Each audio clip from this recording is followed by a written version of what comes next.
That also makes me want to get those. I'll get those clips up. I'll get those clips up here. Let me go back in time. Oh, here we go. Here we go.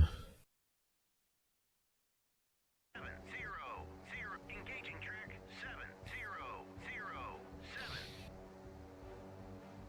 Contact faded. Track. I can't remember what this was. That. Oh yeah. Dude, there's freaking missiles going underneath the mountains. Like, dude, this game is a little bit F, dude. Look at this.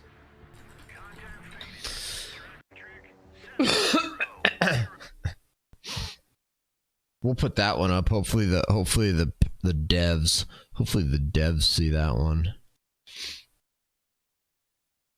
Into blue states to make them behave. Getting Gavin Newsom under control, getting JP Pritzker under control. That is hysterical. What in the heck is she talking about? These people live on a different planet. What planet is she on? Planet Earth to this CNN lady.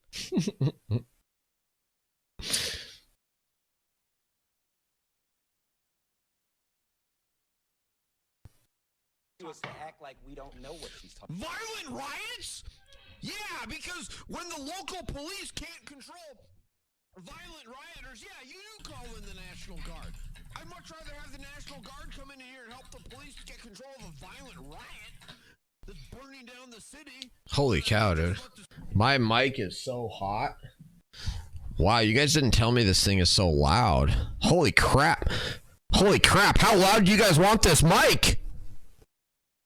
Dude, this is insane.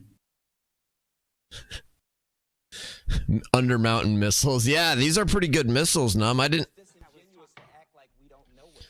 I had no idea. I had no idea that our missile technology had gotten so advanced now that where you literally have missiles that can fly underneath mountains. Pretty impressive, really.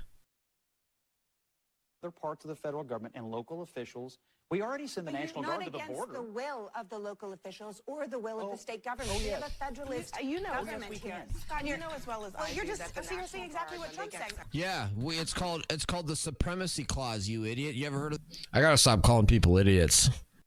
Although it's hard not to, man. It's like honestly, you try to react to some of these people, these leftists on CNN. You guys try to react to them without calling them idiots. It's not easy. Is this guy's literally saying like we can't tell if somebody's an American citizen or not? Is this guy a joke? I mean, is that real? Is he literally saying like it's impossible to tell? It's impossible to figure out if somebody's an American citizen or an illegal alien? Is this guy an idiot? People in this country who've already received After their shot, we have 1.6. we know after they die. Use dolt instead. It's more literary. This guy a dolt?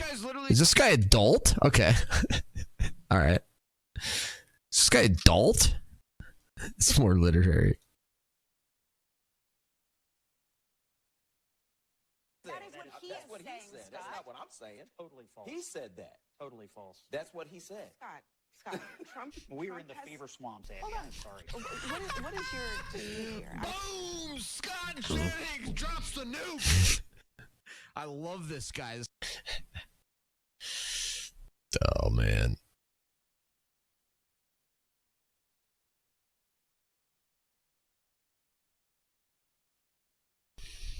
All right, you know what we're gonna do? We'll do some just chatting, guys. Why the heck not? Why the heck not?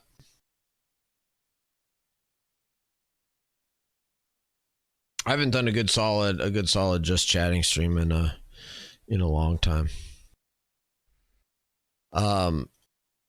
Let's see. Boom, boom, boom. Let me hear you say wayo, wayo. Bloom, bloom. A bloom, bloom, bloom. Let's see. Should we check x.com for what's trending? Did they get rid of trending on Twitter, by the way? Like,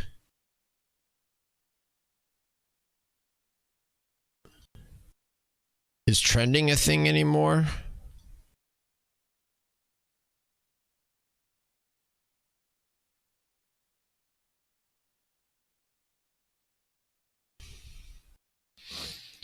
Calls for President Biden to issue preemptive pardons. Oh my gosh, dude. They're asking for the Democrats are literally asking for Joe Biden to basically pardon all the Democrats from all the crimes they've committed. Is that seriously what's going on right now? Is there's huge pressure for President Biden to pardon all the Democrats for all of the different crimes all these Democrats have committed over the past 4 years? Holy cow, this is some messed up stuff, man.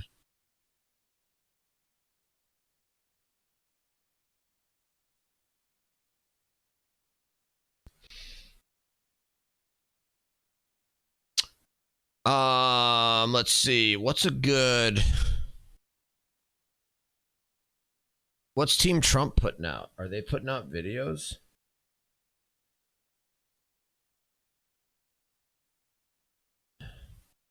I heard that all of the nice. Here's a Senator Ted Cruz clip. Cool. I heard that all of the Trump nominees were told not to do. I heard that the Trump nominees were told not to do media until they've been confirmed, which I thought was kind of interesting. Well, listen, I'll say a couple of things. Number one, if you look at Kash Patel's background, he has been a senior intelligence staffer on Capitol Hill. He's been a senior intelligence staffer in the White House. Nice, Num. Thank you, Num. I'm talking about You said blue states behave. What do you mean? Nice. Thank you, Num. Fantastic. Share it. Boom. What are you talking about? I'm talking about. What are you talking about? Yeah, that's a great part of it. Thank you, man. Let's see if any of these are popping. Oh, nice. They all got monetized.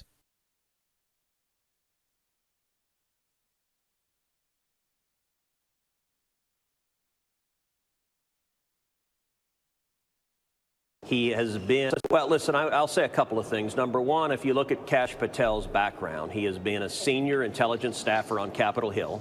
He's been a senior intelligence staffer in the White House. He has been the chief of staff at the Department of Defense. He's been the deputy director of national intelligence. He's someone with deep background in addition to being a federal public defender and also a prosecutor. So he brings a deep background to the job. But secondly, I will say the world, and in particular the FBI and the Department of Justice, are very, very different today than they were back in 2020 when Bill Barr was Attorney General. And what we've seen for 4 years, tragically, has been the politicization and the weaponization of the Department of Justice and the FBI. And much of the criticism that is being directed at Kash Patel is not that he's not qualified for the job, but rather exactly the opposite. It is that his detractors are afraid he will actually do what he is committed to doing, which is to clean out the political corruption that sadly has done real damage to the FBI. Hell yeah. We gotta get Kash Patel confirmed as FBI.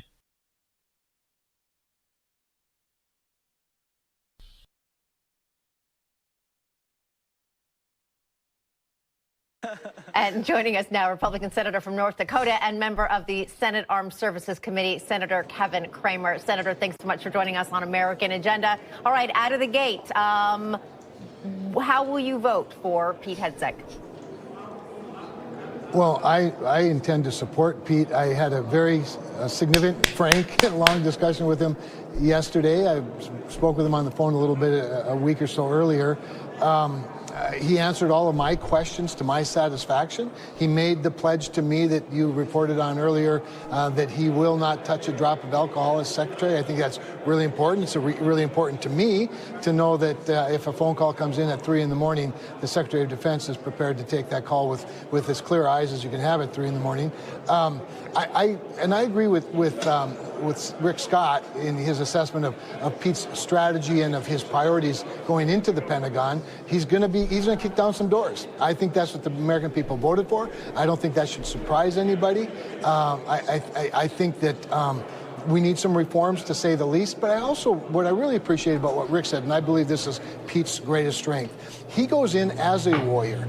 We have millions of people in the military, and very few of them have stars on their shoulder, or even an eagle. They're not officers. They're the men and women of the Air Force, the Marine Corps, the Navy, obviously the sailors, the soldiers and guardians, and they would have a leader in the Pentagon that's more like them than like a former general. I love generals, and I think we ought to celebrate our generals, and we ought to aspire to be more like a lot of our generals. But I do think that Pete would bring that face of a deterrence. Deterrence isn't just a nuclear weapon system. Deterrence is an attitude. He brings that peace through strength attitude that I think would speak both to allies and adversaries around the world, as well as to the aspiring young military wannabes that we need to recruit into our service.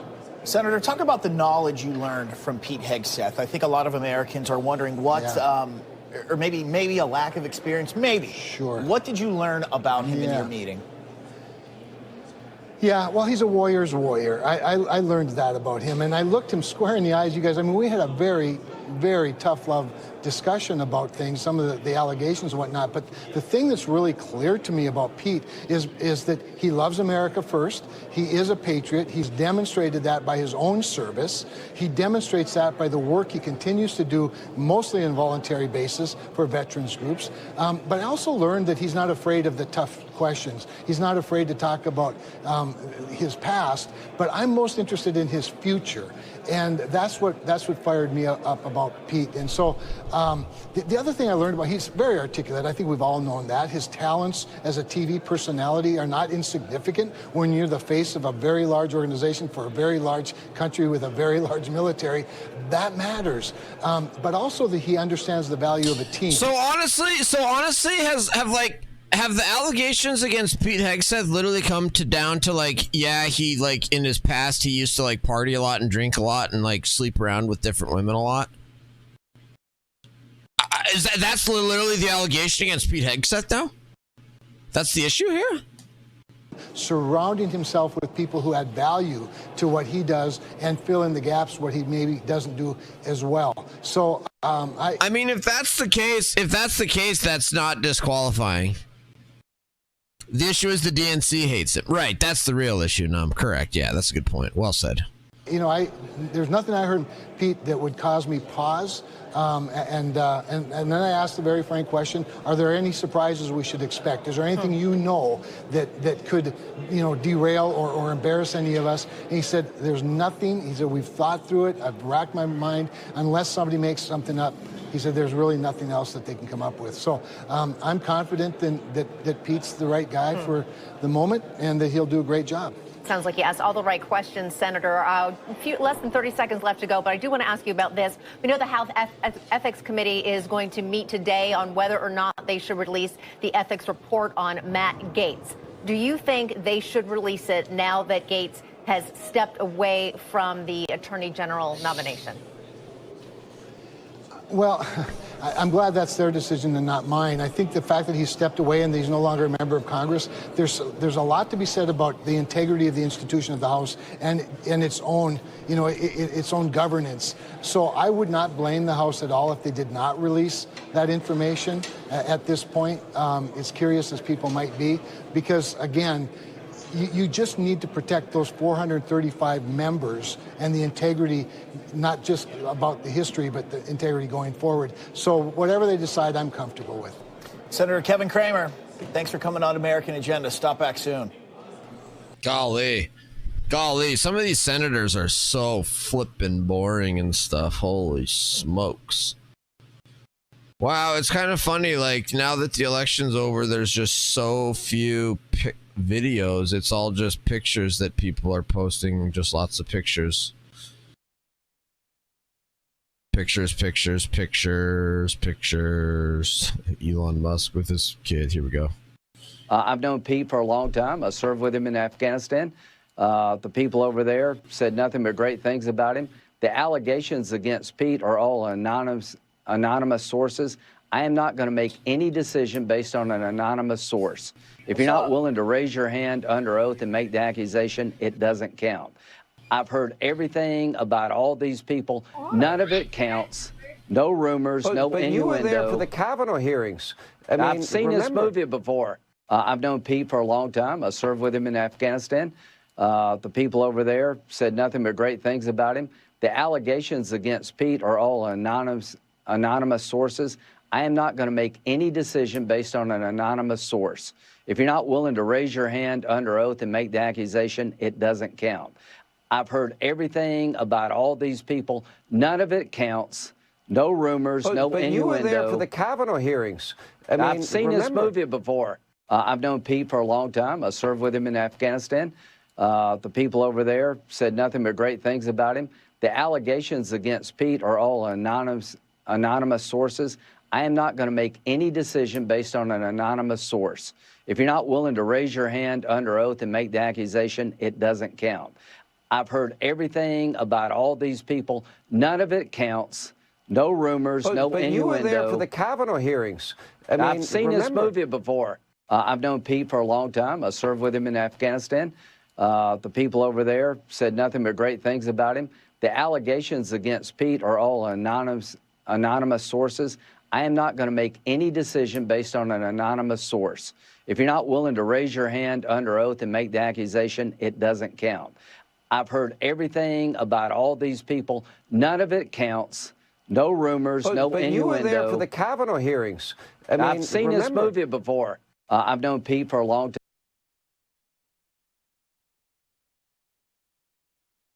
Syria's rebels and now one step closer to Damascus after entering the strategically important city of Hama. In new video, you can see people cheering as rebels enter the city. Losing control of Hama would be a massive blow to the Syrian regime. The Syrian military says government troops had been forced to redeploy outside of the city. CNN's Ben Wiedemann is closely following all of these developments for us. So just bring us up to speed and remind us again, Ben, why it is so important as we're seeing this shift and we're seeing it happen so quickly in these last few days. Yeah, it was only a few days ago, Erica, that the rebels were on the northern edge of Hama. And today it appears that after clashes from the north, the northeast, and the northwest, that the government forces simply pulled out of the city altogether. What we're seeing is rebels driving largely unopposed into the center of Hama, taking over, for instance, not only the city itself, but also... Dude, this is crazy that the Syrian government is about to fall. This could be some wild stuff happening. Adjacent military bases, some videos coming out. I didn't get to see what Aunt B had to say. Do you guys know why they call Lindsey Graham Aunt B? Of rebels driving by what is clearly an abandoned Syrian Air Force base full of warplanes. We're also seeing...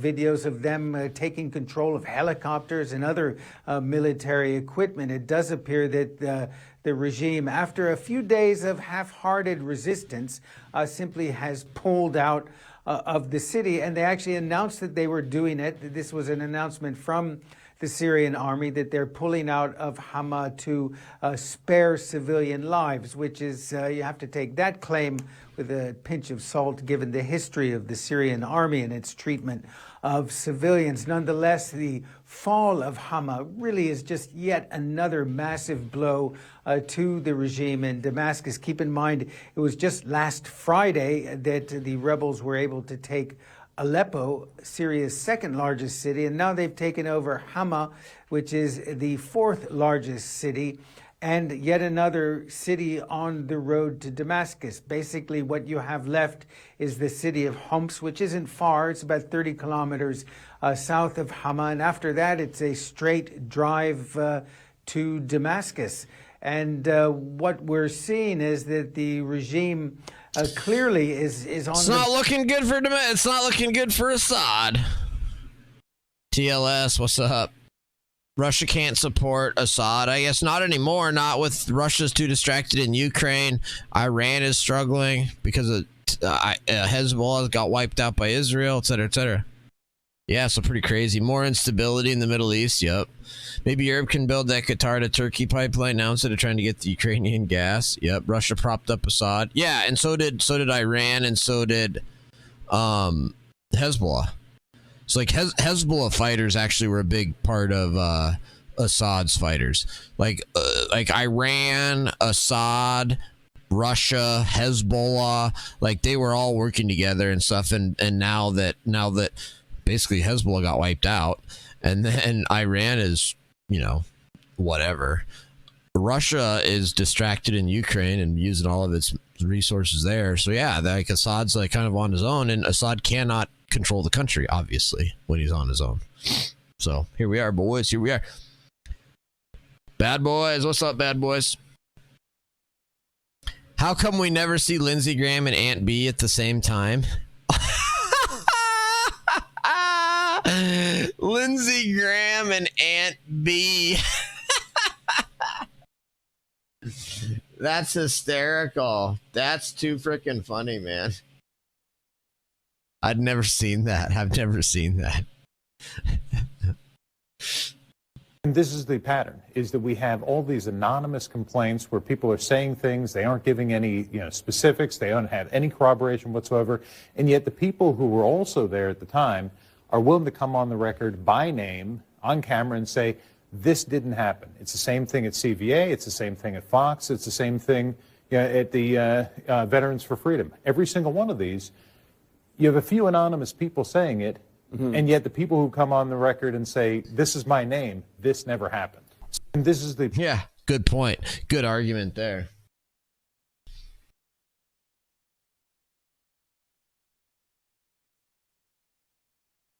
Over the weekend, President Trump announced his nomination of Kash Patel to be the director of the FBI. And once again, this has put the left-wing media in D.C., bureaucrats, in a tailspin. But it is past time to clean house at the FBI. Over the last 4 years, Joe Biden and Kamala Harris have turned the FBI into the fake Bureau of Investigation. They weaponize the FBI to go after parents, pro-lifers. Back is on a real defensive, and despite occasional Russian Air Force airstrikes, they don't seem to be getting much assistance from the Russians, the Iranians, or Hezbollah, all of whom have been distracted by their own conflicts elsewhere. Yeah, it is really something. Ben, appreciate it. Thank you. As we've been discussing just a week ago, it would have been difficult to anticipate this stunning shift. Despite the quick gains, though, for these rebel forces, one analyst argues that the real test for HTS and other factions is not Aleppo, a city with a predominantly Sunni population and a small number of Christians, but rather it will be in how they deal with the Alawite villages in rural Hama. Araja Ajub is a researcher at Malmo University, joining me now from Malmo, Sweden, and of course an expert and analyst on Syria and the region. So when we look at that, when you talk about the challenges that will now lay in front of these rebel forces, how do you see that playing out? Certainly, it's a big challenge for the opposition forces because, they have been, before they were part of Al-Qaeda, especially HTS, which was leading the group. So there's a lot of skepticism among analysts to what extent they have changed. Certainly, they've disowned Al-Qaeda, they divorced from it.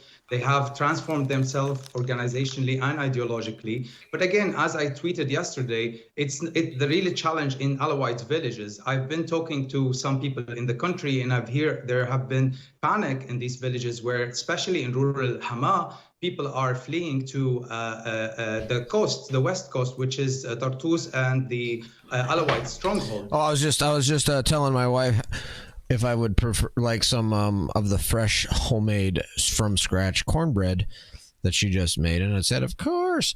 But then what I really wanted to say was, and also I want massive amounts of butter on it and honey on it. But I don't need to be a pig.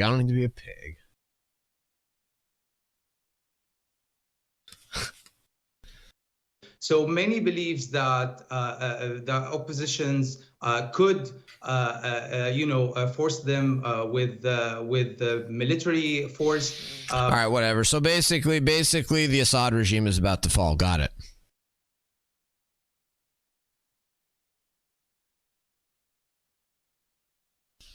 Holy cow. Man, look at that. 1927 Ethos dropped 500 bits yesterday. Makers Dave did a couple hundred bits, 300 looks like. I can't speak for the president, or I can't speak for Pete. For me, I go back to the same thing that, we've all made mistakes in our life, and who I am today is quite different than I was 5 years ago, 10 years ago, and 15 years ago. The question is, can he do the job? And I believe Pete could do the job that we need. Secretary Austin has been a disaster as a SecDef. I mean, they have made horrible decisions. We have recruiting at record lows. We have an industrial military complex that's absolutely in shambles. You have morale's at the lowest it's been, and we need something different. Pete brings a different perspective. Yet he brings a civilian side of it, yet with someone that has 20 years as a combat veteran and highly decorated. As long as he's there, I'll be supporting. I can't speak for the president. Nice. Love it.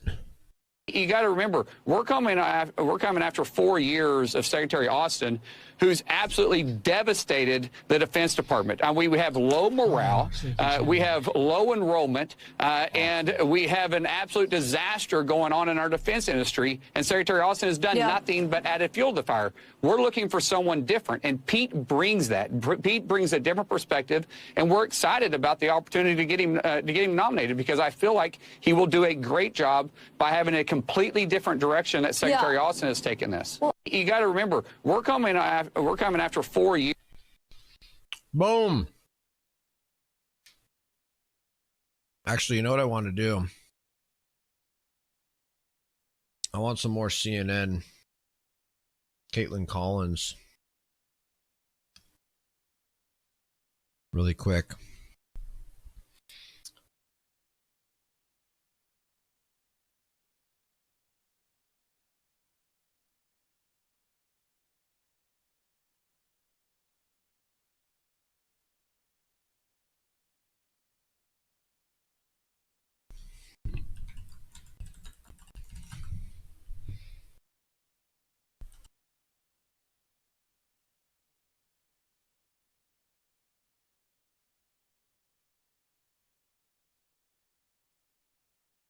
Happened, and they have struck this agreement with the DOJ to start with these background checks.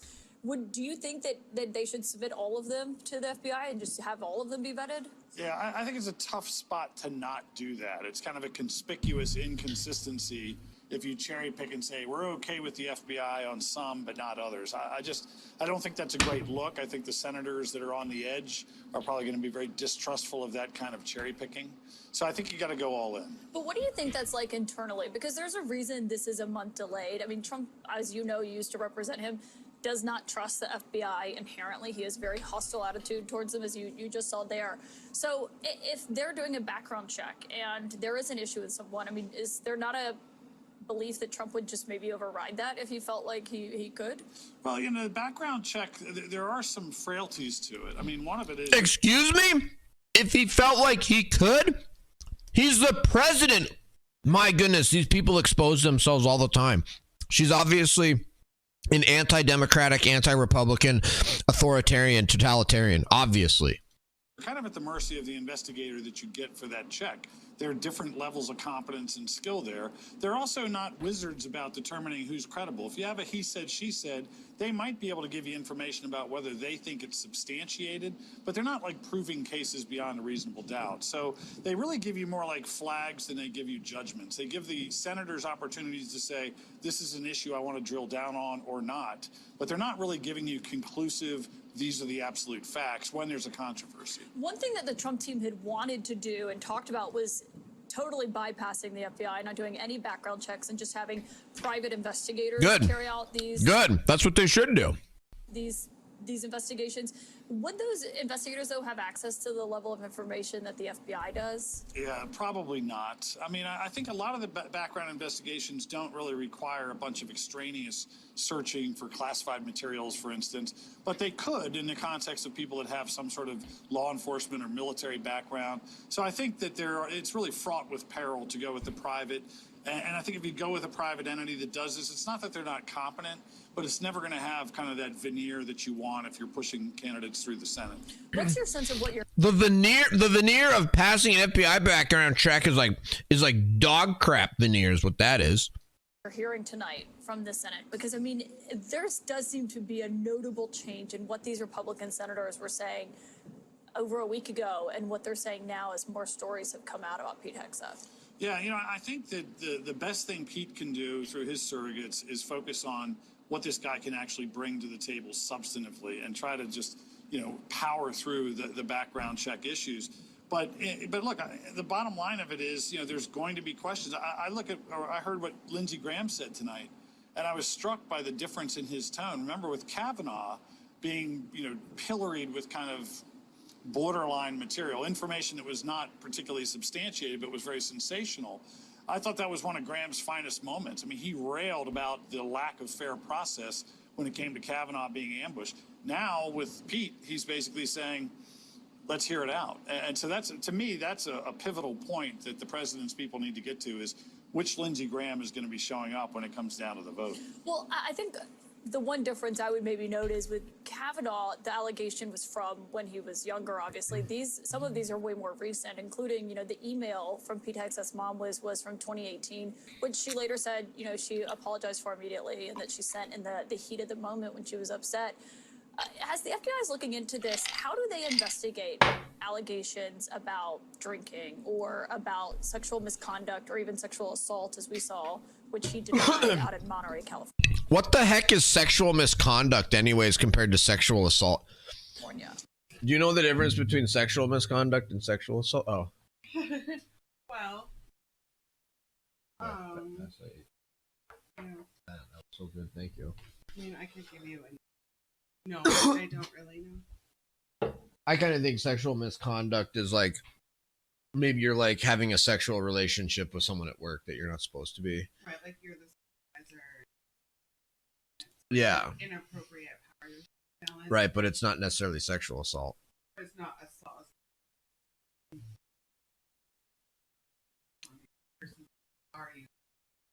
Right. But I don't know what the specifics even are against Pete Hegseth in terms of whatever this sexual misconduct stuff is she's talking about. Yeah, I mean, look, they're not, you know, credibility wizards. They don't have some inherent ability to come to an absolute conclusion. What they can do is interview witnesses, try to gather contemporaneous reports and complaints, and make a call of whether they think it's at least substantiated to the point of making it in a report. That's a tough, you know, it's a tough ride when you're talking about dated material. When you have a he said, she said, they have to look at like what happened at the time of the investigation. Can they access law enforcement records? Can they access the non-disclosure agreement? As I understand it, there's a lot of non-corroboration for the apparent victim, and there's a lot of corroboration for Pete Hegseth. But that's not, you know, they may not go that deep. They may just basically say, here is the complaint, here's how it wrapped up without a criminal case, and kind of leave it for the others to question. You've had a background check. Do you get to see what that background check looks like, or do they just turn it over to the Trump transition team? Yeah, I'd like to know if my mom had any emails that were in my background check. But no, I went through a number of background checks at DOJ. I had, you know, the highest level of clearance in some of my positions there. And no, you don't get to see it. You know what's happening. You know your neighbor. You know, it's a good time to be nice to your neighbor because they're going to go ask you, how are you? But there's not a whole lot of transparency for the actual person himself, at least not contemporaneously. You might be able to get it later on the back end. Yeah.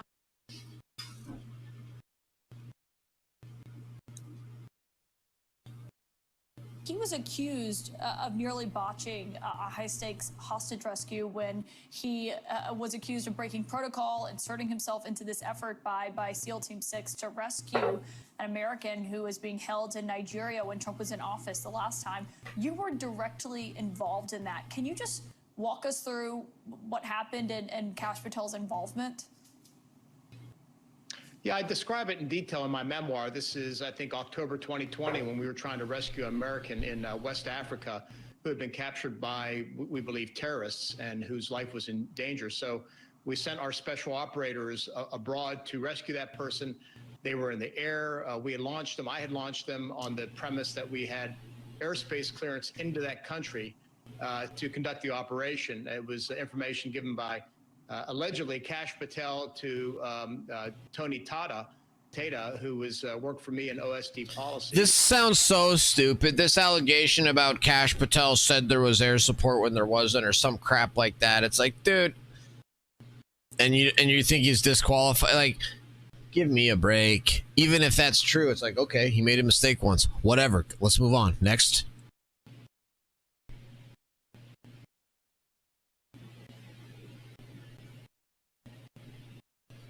And we found out hours later, as we were about to cross into that territory, that it was not true, that State Department had not got that clearance. And so for a moment in time there, at least an hour, it jeopardized the mission. And if we weren't able to pull it off, could have jeopardized the welfare of that American on the ground. It's one of those things. But it didn't. Okay. That the likes of the chairman of the Joint Chiefs of Staff and Secretary of State Mike Pompeo and I never resolved as to what actually happened, because events moved on. The raid was quite successful due to the skill and professionalism of our special operators. But it's one of those moments out there that demanded going back. Dude, this is so the media right now is literally just nothing more than just hit jobs on Trump nominees. That's all the media is right now, is just, if you want to see hit jobs, if you want to see hit jobs on Trump nominees, yeah, check out CNN or whatever. But if you want to see anything else, go somewhere else. Costly with respect to that. We have to get out of a politics that says that when a Republican president is elected, the Justice Department is going to do their work. When a Democratic president elected, the Justice Department is going to do their work. That is not how this is all supposed to work in a country that's committed to the rule of law, committed to democracy. But that's how it does work, you jerk. That's why we have to shut them down. The Justice Department is supposed to stand for the American people and also provide justice, whether somebody's rich or somebody's poor, which doesn't mean that everybody gets it perfectly. But I think we have somewhat, in my mind, accepted Donald Trump's standard when we say that the political or that the prosecution of Hunter Biden, for example, was political. I mean, that is incredibly unhelpful when you think about the precedent that it's going to set for Donald Trump. It's a gift to Donald Trump, because he's going to come here and claim that he's just doing what Joe Biden did. And I think that is hurtful for the American people. Yeah, I mean, when you're saying that this is accepting Trump's standard or his view of the Justice Department, I mean, reading that statement from President Biden, it didn't just say, you know, I know I've said for months that I wasn't going to do this, but I'm a dad. I didn't run, and then, you know, didn't ultimately beat Donald Trump, so I changed my mind. I mean, he attacked the Justice Department, you know, which is obviously led by his pick, Attorney General Merrick Garland, and called it a miscarriage of justice. So what do Democrats do in 2 months when Donald Trump is in office and he wants Pam Bondi running the DOJ? What does that look like? I don't think this needs to be just up to Democrats. I think this is going to have to be up to Democrats and Republicans. I hear politicians all over the place here. So she literally just admitted that her entire goal in life is to try to block Trump nominees. Doesn't matter who they are, just block them. You know, talking to the cameras and saying the Justice Department's corrupt, the FBI is corrupt, this is corrupt. You know what? We have the oversight of all of those agencies. And senators that came before us, when presidents were abusing the trust of the American people, found a way to provide the oversight that we now do. I'm on the Intelligence Committee. That was created to deal with the abuses of the CIA and the FBI around the time of Watergate. Senators in those days had their act together and worked as Republicans and Democrats to ensure that the rule of law would last for the next generation of Americans, and that we were carrying forward a trust that our parents and well, guess what? They sure failed at that one, didn't they, Michael Bennett? grandparents kept for us rather than just pointing fingers and blame and saying it's all somebody else's fault or that it's all just politics. And a lot of the reason why Trump got elected is because a lot of the people in America think it all is just politics. And they think this place is corrupt, and they think Donald Trump is corrupt, but at least he's being honest about his corruption. We should do better than that standard in this country. We should do better than that in the United States of America if we're going to expect to pass something along to our kids and our grandkids that we're... What a joke. What a joke that guy is. Pete is a great candidate. Here's how I respect people that put on the uniform and led troops at war. He went to Iraq. He went to Afghanistan. He knows people that died. He knows people that were injured. He got out. He's fought for veterans since he got out. These are anonymous accusations. If these people are credible, Jake, ask him to come on your show. Ask him to come on and explain these things. Pete did an op-ed. He's explained this. I've talked to him about it. I've met with him. I've known him. It's disgusting to me exactly what's going on. These people are trying to disparage somebody that has... Did they go serve? No. Did they put their life on the line? No. This is ridiculous what these people are doing. So he's a great nominee. He'll do a great job. So you think... Shut up, Jake. I gotta stop being such a jerk. Sorry guys. I gotta stop being such a jerk. I gotta be a nicer guy.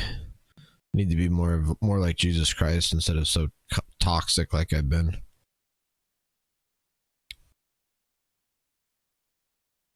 I was the very first one to sit down with Elise Stefanik. That went incredibly well. Got to sit down with Doug Collins at the VA, so excited about that. And excited to sit down with all of the nominees. Sat down with Lee Zeldin yesterday. The American people said, we want change. They see his vision. They want his agenda enacted. President Trump is selecting individuals that will help him enact that agenda. So I am meeting with Pete next week. I look forward to sitting down, hearing his vision for the department, how he's going to get the department back to, instead of being focused on liberal ideology, actually being focused on making sure that our men and women in uniform are the best trained, equipped, and ready across the planet. And I am excited about being able to move forward and get the Defense Department back on track. Awesome.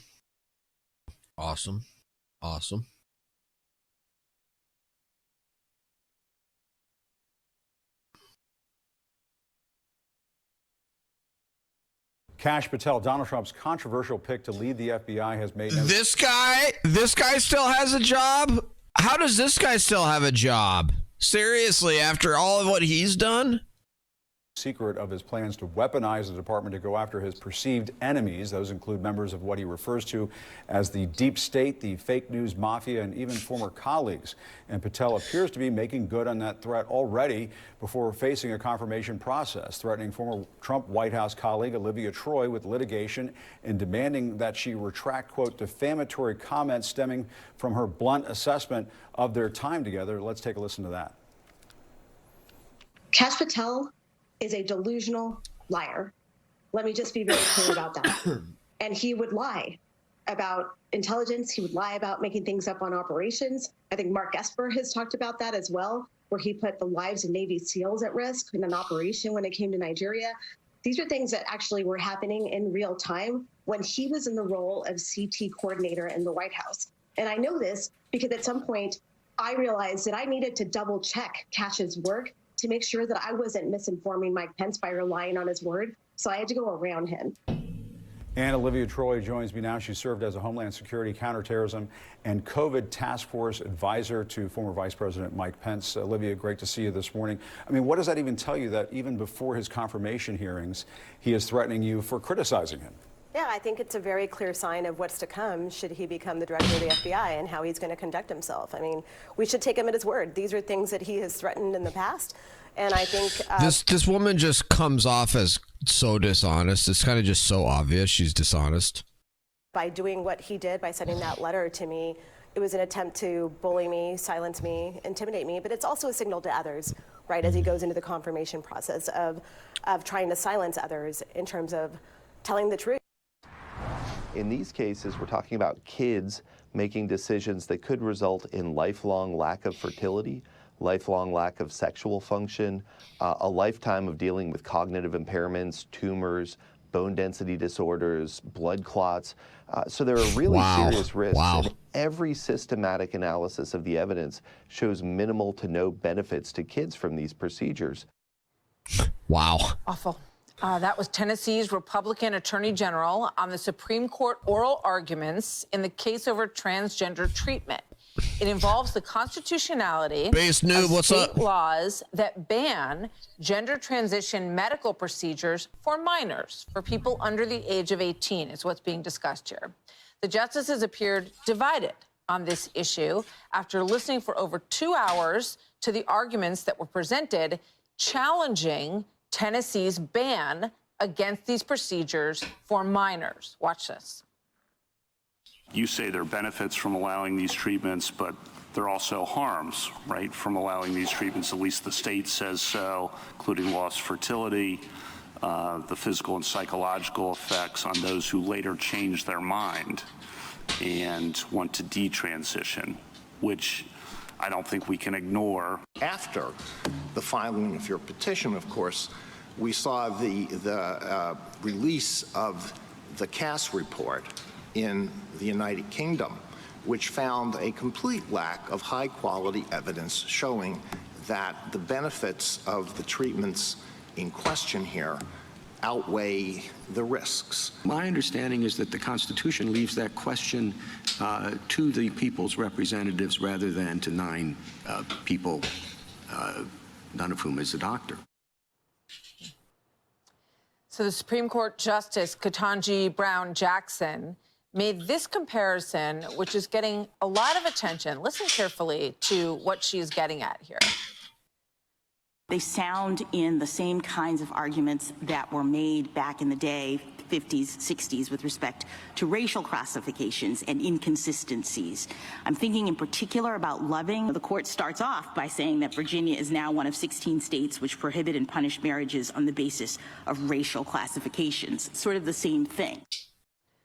Okay, so she's making the suggestion that interracial marriage and allowing it or banning it back decades ago has some equivalency or some comparison as a precedent to allowing children under the age of 18 to medically attempt to change their gender.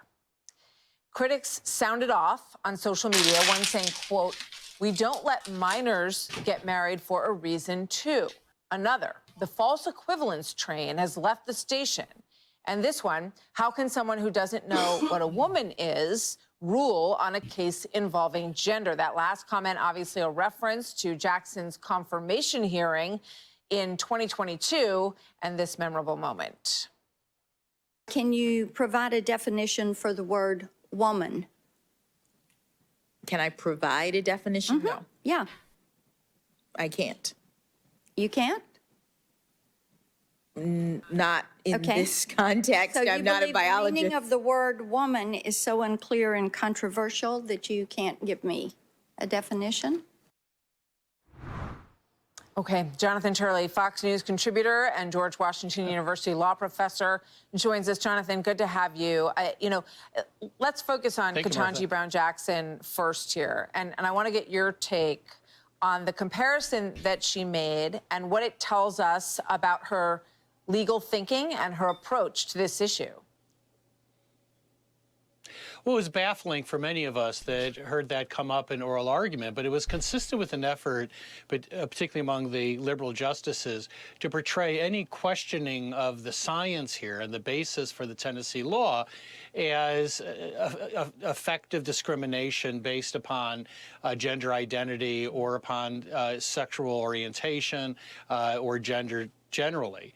And that was a bit of an overreach for most of us when we heard that. I mean, this really does not raise the Loving case. I mean, the issue here for the state and 23 other states is that they believe that the medical record here, the science, is in conflict. And you have reports by recognized and respected bodies saying that we think that there are significant risks here. And then you have the Cass report saying we didn't really find any measurable benefits to balance against those risks. You know, those are all medical opinions that have to be weighed here. But the justices on the left tended to be fairly dismissive of that and suggested that the court should just step in and say, you know what, you cannot prevent this from happening if you are a given state. If you are half this country, half the states, we are going to say that you cannot take this preventative or protective measure. Okay, another topic that I want to get to with you, Jonathan. The president-elect, Donald Trump, is pushing a Georgia appeals court to throw out the Fulton County District Attorney Fani Willis's case against him. It accuses him of trying to overturn the 2020 presidential election results in the state of Georgia. Now, the president-elect's lawyers argue that this case should be dismissed before Trump's inauguration on January the 20th, citing presidential immunity. His classified documents and federal interference cases have already been tossed. Trump's attorney filed a motion to dismiss his New York criminal case on Monday as well. Your thoughts on this latest move to try to excise this Georgia case from the docket?